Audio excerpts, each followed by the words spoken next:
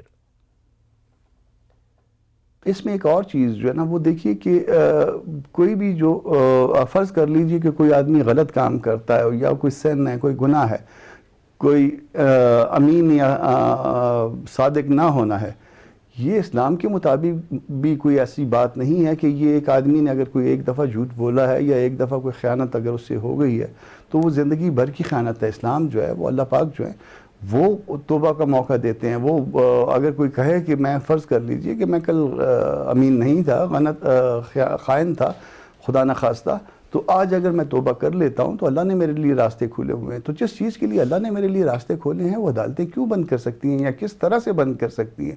تو یہ میرا ویو ہے. یہ دیکھیے کہ اب سپریم کورٹ اس میں کیا کرتی ہے. جی اسی نقطے پر رہے گا. جی آپ کچھ کہنا چاہ رہے ہیں اسی پرسپیکٹو؟ نہیں، میں بالکل 100% اتفاق کرتا ہوں مرتضیٰ صاحب کی رائے سے. لیکن جو شریعت میں توبے کی گنجائش جو رکھی گئی ہے اس میں ایک یہ بھی ہے کہ ایک تو یہ کہ وہ بندہ اپنی غلطی کا اعتراف بھی کرے اور پھر آئندہ کے لیے اس غلطی کو نہ دہرانے کا عہد بھی کرے.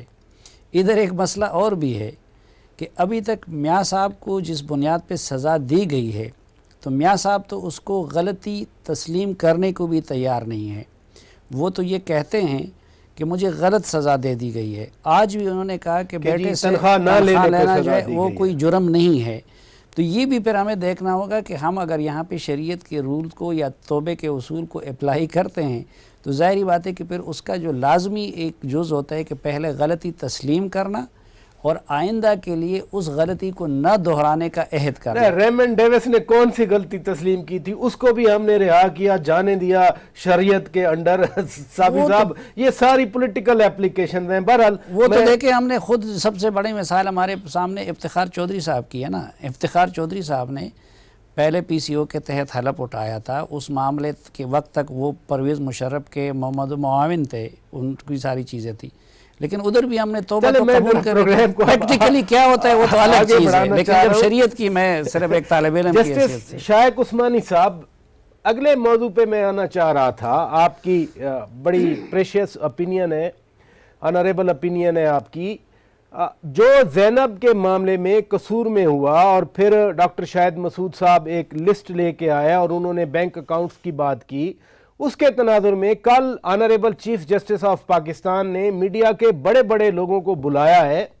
کیا کوئی ضابطہ اخلاق chief justice of Pakistan media کے لیے خود ڈٹرمن کر سکتے ہیں اس ملاقات میں یا اس ملاقات کے بعد؟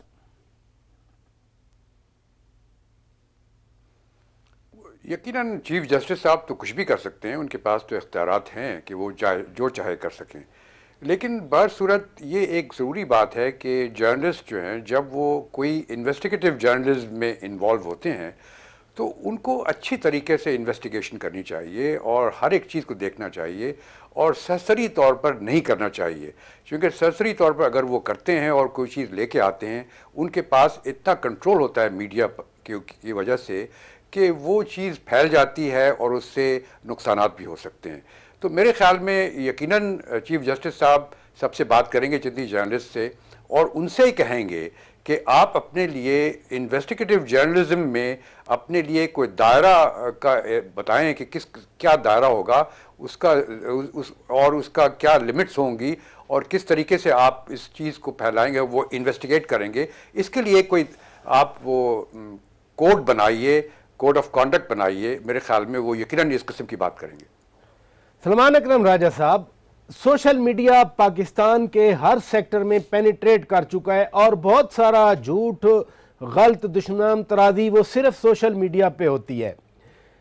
اتنا جھوٹ بولا جاتا ہے کہ وہ بعض اوقات سچ نظر آنے لگتا ہے. تو کم از کم اس حوالے سے اگر مین میڈیا, مین اینکر پرسن کے حوالے سے اگر کوئی کوڈ بنتا ہے تو ضرورت تو پھر سوشل میڈیا کے حوالے سے بھی ضرور ہے. دیکھیں, سوشل میڈیا جو ہے وہ تو ایک طرح سے ایک بازار ہے نا. وہ ایسے ہی ہے کہ کسی بازار, کسی گلی کوچے پہ کھڑے ہوئے لوگ کوئی گفتگو کر رہے ہوں, جو جس کے دل میں آئے وہ داغ دے, بول دے, پاس سے گزرنے والا سن لے یا کسی گزرنے والے پہ جملہ کس دے. سوشل میڈیا کی حقیقت تو یہ ہے. اب جس طرح ہم گلی بازار میں بہت سی باتیں سنتے ہیں, کان میں پڑتی ہیں, ان کو ہم نظر انداز کرتے ہیں, کچھ کو ہم صحیح مان لیتے ہیں, کچھ کے ساتھ ہم چل پڑتے ہیں, وہی عالم سوشل میڈیا کا بھی ہے. اب سوشل میڈیا پہ اگر آپ یہ شروع کر دیں کہ جو عام قوانین ہیں, جیسے ڈیفیمیشن کا ہے, حد تک عزت کا قانون ہے, اس سے ہٹ کر اگر آپ کوئی قانون سازی سوشل میڈیا کے لیے کریں گے تو میں سمجھتا ہوں اس میں کافی دقت, دشواری پیش آ سکتی ہے.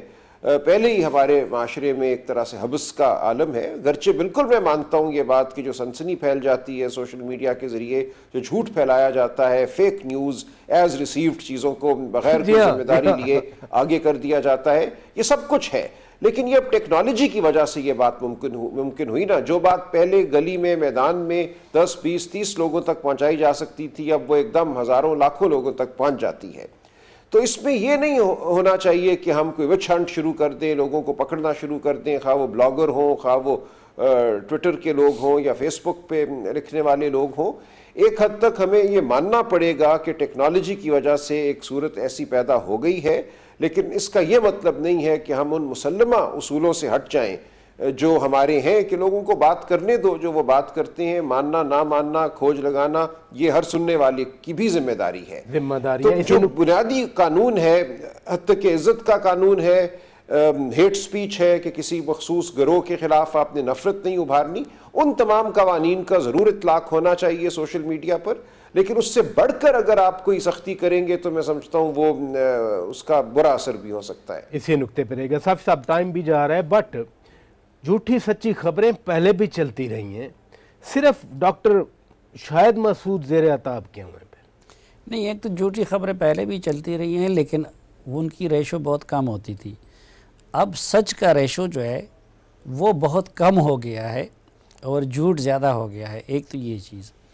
دوسری بات یہ کہ میرے خیال میں اگر اس کا کچھ نہ کیا گیا, ہمارے میڈیا کا بھی اور سوشل میڈیا کا بھی, تو کسی وقت یہ رویہ اور یہ رجحان کسی اتنے بڑے فساد کا موجب بن سکتا ہے کہ پھر ہمیں جو یہ قانون اور آئین کے دائرے کے اندر آزادی ہے اس کو برقرار رکھنا بھی مشکل ہو جائے گا.